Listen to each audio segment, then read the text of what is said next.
ఆదికాండము 5వ అధ్యాయము. ఆదాము వంశవాళి గ్రంథము ఇదే. దేవుడు ఆదామును సృజించిన దినమున దేవుని పోలికగా అతన్ని చేసెను. మగవానిగాను ఆడుదానిగాను వారిని సృజించిన వారు సృజింపబడిన దినమున వారిని ఆశీర్వదించి వారికి నరులని పేరు పెట్టెను. ఆదాము 130 ఏండ్లు బ్రతికి తన పోలికగా తన స్వరూపమున కుమారుని కని అతనికి షేతు అను పేరు పెట్టెను. షేతును కనిన తరువాత ఆదాము బ్రతికిన దినములు 800 ఏండ్లు. అతడు కుమారులను కుమార్తెలను కనెను. ఆదాము బ్రతికిన దినములన్నీయు 930 ఏండ్లు. అప్పుడతడు మృతి పొందెను. షేతు 105 ఏండ్లు బ్రతికి ఏనోషును కనెను. ఏనోషును కనిన తరువాత షేతు 807 ఏండ్లు బ్రతికి కుమారులను కుమార్తెలను కనెను. షేతు బ్రతికిన దినములన్నీయు 912 ఏండ్లు. అప్పుడతడు మృతి పొందెను. ఏనోషు 90 సంవత్సరములు బ్రతికి కెయీనానును కనెను. కెయీనానును కనిన తరువాత ఏనోషు 815 ఏండ్లు బ్రతికి కుమారులను కుమార్తెలను కనెను. ఏనోషు దినములన్నీయు 905 ఏండ్లు. అప్పుడతడు మృతి పొందెను. కెయీనాను 70 ఏండ్లు బ్రతికి మహలలేలును కనెను. మహలలేలును కనిన తరువాత కెయీనాను 840 ఏండ్లు బ్రతికి కుమారులను కుమార్తెలను కనెను. కెయీనాను దినములన్నీయు 910 ఏండ్లు.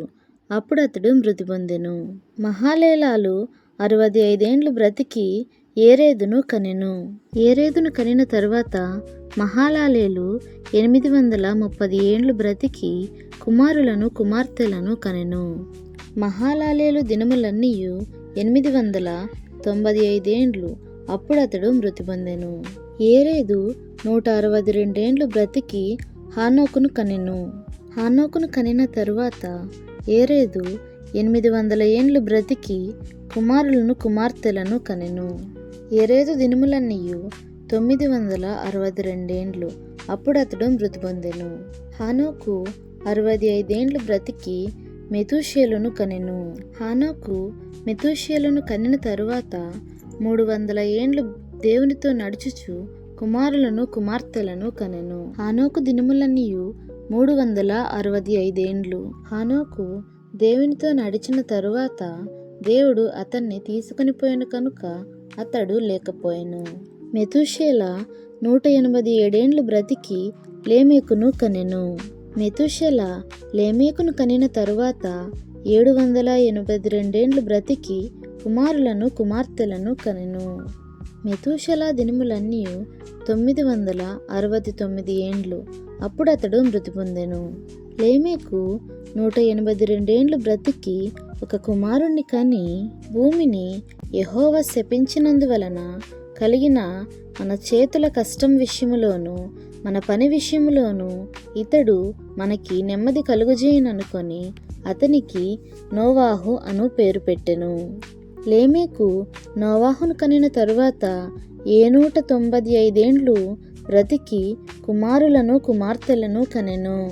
లేమెకు దినములన్నీయు 777 ఏండ్లు. అప్పుడతడు మృతి పొందెను.